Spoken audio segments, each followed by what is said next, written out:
ಓಂ. ಕುರುಕ್ಷೇತ್ರದ ರಣರಂಗದಲ್ಲಿ ಸೇನಾವಲೋಕನ. ಶ್ಲೋಕ 30. ನ ಚಾಶಕ್ನೋಮ್ಯವಸ್ಥಾತುಂ ಭ್ರಮತೀವ ಚ ಮೇ ಮನಃ ನಿಮಿತ್ತಾನಿ ಚ ಪಶ್ಯಾಮಿ ವಿಪರೀತಾನಿ ಕೇಶವ. ಅನುವಾದ: ಹೇ ಕೇಶವ, ಇಲ್ಲಿ ನಿಲ್ಲುವುದಕ್ಕೂ ನನಗೆ ಆಗುತ್ತಿಲ್ಲ. ನನ್ನನ್ನೇ ನಾನು ಮರೆಯುತ್ತಿದ್ದೇನೆ. ನನ್ನ ಮನಸ್ಸು ಸುತ್ತುತ್ತಿದೆ. ಅಶುಭ ಸೂಚಕ ಶಕುನಗಳೇ ಕಾಣುತ್ತಿವೆ. ಭಾವಾರ್ಥ: ತಾಳ್ಮೆಗೆಟ್ಟುವುದರಿಂದ ಅರ್ಜುನನಿಗೆ ರಣಭೂಮಿಯಲ್ಲಿ ನಿಲ್ಲುವುದಕ್ಕೂ ಸಾಧ್ಯವಾಗಲಿಲ್ಲ.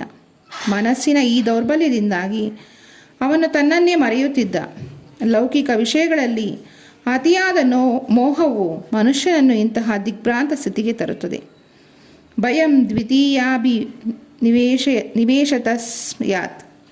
ಲೌಕಿಕ ಆಗು ಹೋಗುಗಳಿಂದ ಅತಿಯಾಗಿ ಪ್ರಕ್ಷುಬ್ಧಗೊಳ್ಳುವವರಲ್ಲಿ ಇಂತಹ ಭಯ ಮತ್ತು ಮನಸ್ಸಿನ ಸಮತೋಲನ ನಷ್ಟಗಳು ಕಾಣಿಸಿಕೊಳ್ಳುತ್ತವೆ. ಶ್ರೀಕೃಷ್ಣಾರ್ಪಣಮಸ್ತು.